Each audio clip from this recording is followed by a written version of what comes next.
Assalamualaikum warahmatullahi wabarakatuh.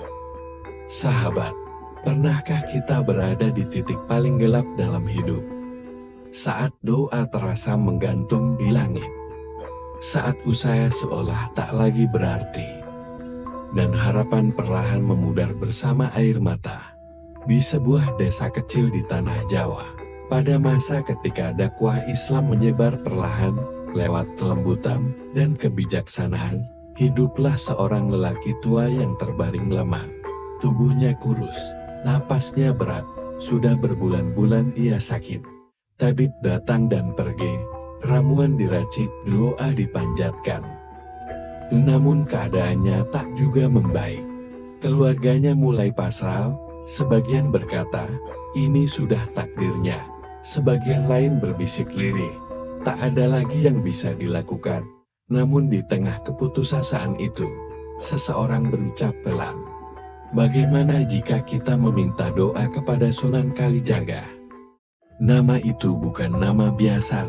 Ia dikenal sebagai wali yang berdakwah dengan kelembutan, tidak memaksa, tidak menghakimi, mengajarkan Islam lewat budaya, lewat wayang, lewat tambang yang menyentuh hati.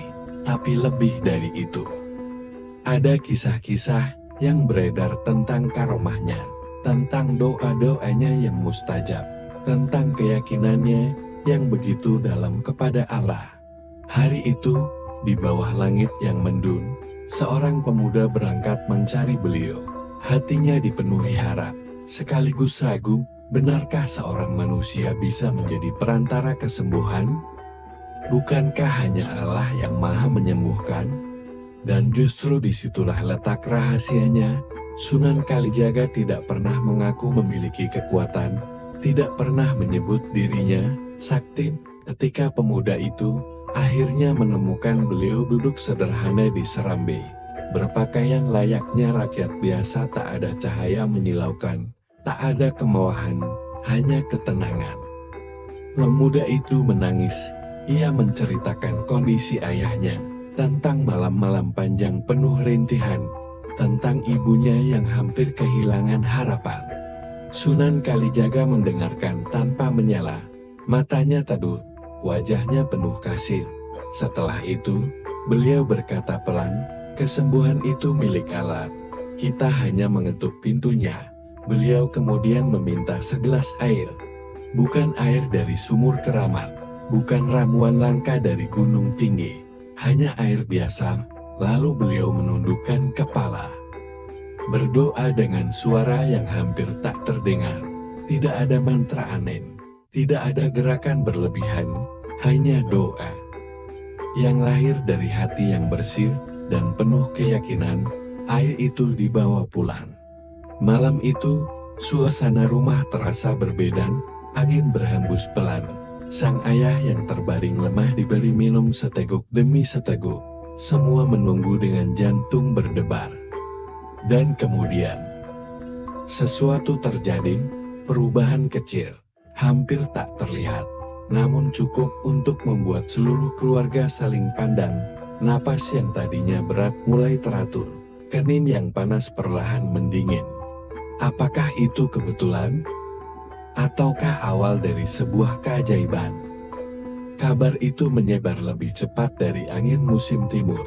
Pagi berikutnya, lelaki yang semula tak mampu bangun itu, perlahan membuka mata dengan tatapan yang berbeda, bukan lagi kosong dan lemah, melainkan sadar. Ia meminta duduk, suaranya masih lirih, namun jelas. Istrinya gemetar, anak-anaknya menahan tangis.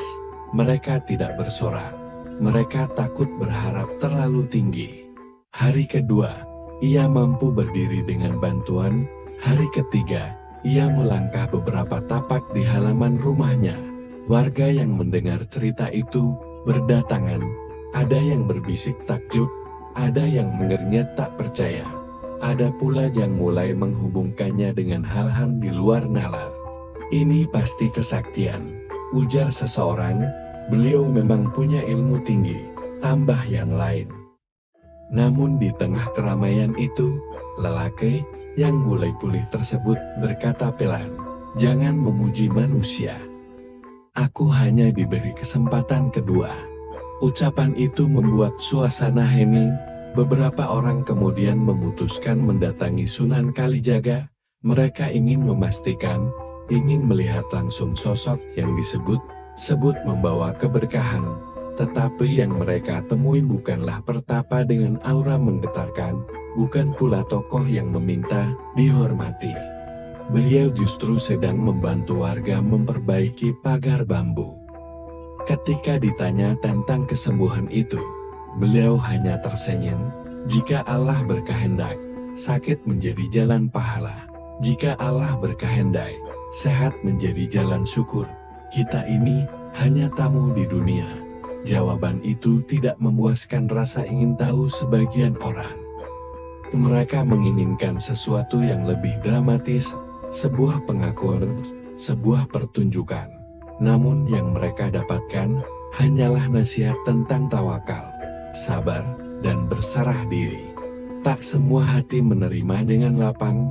Di antara kerumunan itu, ada seorang bangsawan setempat yang merasa terusik.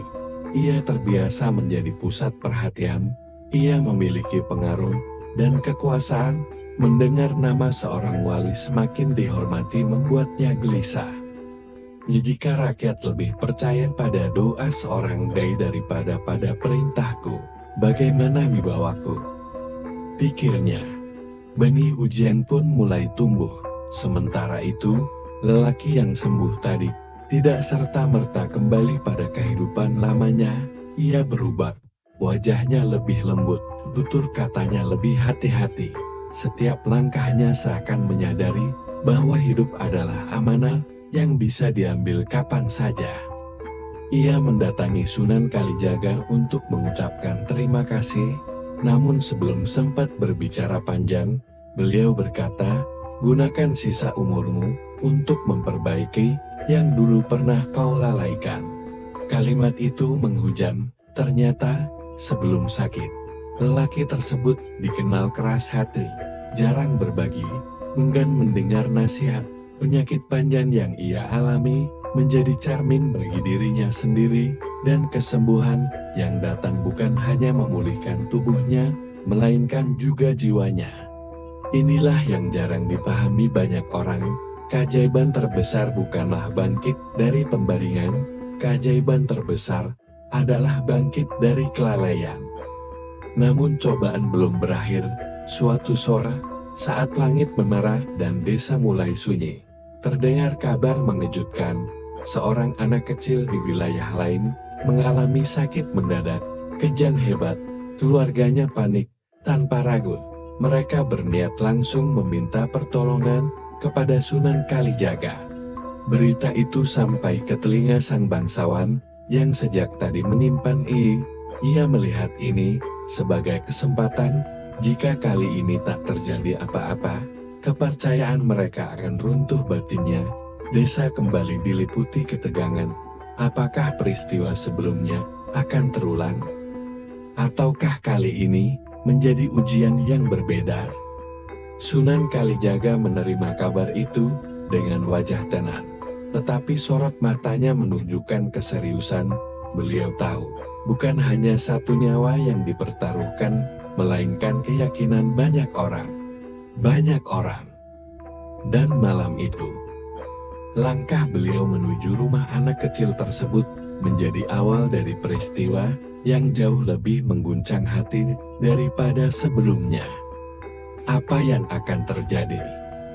Apakah semua orang akan tetap beriman ketika hasilnya tak sesuai harapan?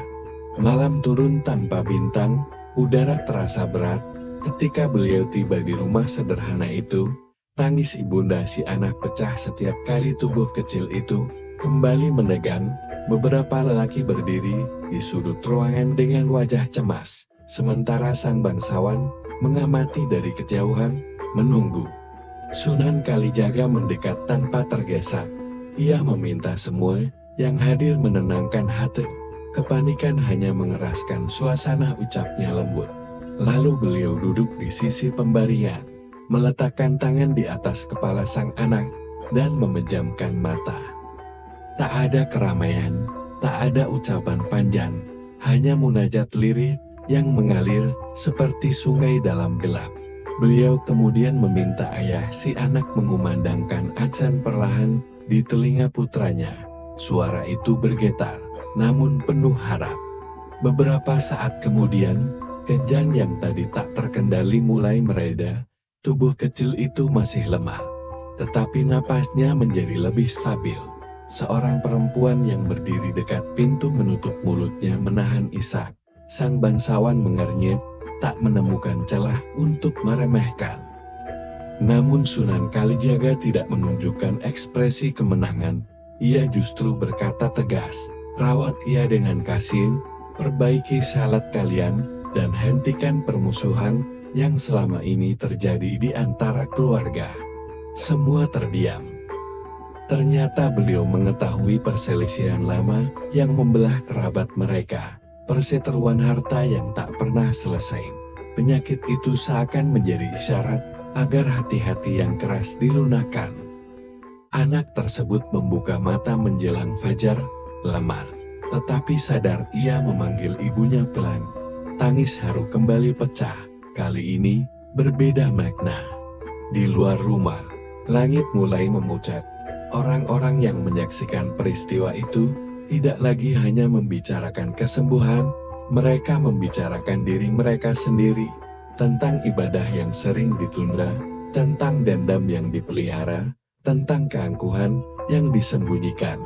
Sahabat, karomah bukan tentang pamer kekuatan, karomah adalah bukti kedekatan seorang hamba kepada Rabb-Nya. Dan Sunan Kalijaga mengajarkan satu hal penting, yang menyembuhkan bukan airnya, bukan tangannya, bukan dirinya, tapi Allah. Sahabat, dari kisah ini, kita belajar satu hal yang sering terlupakan. Keajaiban bukan sekadar tentang tubuh yang kembali sehat, keajaiban adalah saat hati yang keras menjadi lembut, saat kesombongan runtuh, saat manusia kembali menyadari bahwa dirinya hanyalah hamba. Sunan Kalijaga tidak pernah mengajarkan untuk mengagungkan dirinya. Beliau justru menuntun manusia agar kembali mengagungkan Allah. Karomah bukanlah pertunjukan, ia adalah buah dari keikhlasan, kedekatan, dan ketundukan total kepada Sang Pencipta. Mungkin hari ini kita tidak sedang menghadapi sakit fisik, namun bisa jadi kita sedang sakit hati, sakit iri, sakit karena terlalu cinta dunia. Pertanyaannya, sudahkah kita mengetuk pintu Allah dengan sungguh-sungguh? Sudahkah kita memperbaiki salat, memperbaiki niat, memperbaiki hubungan dengan sesama?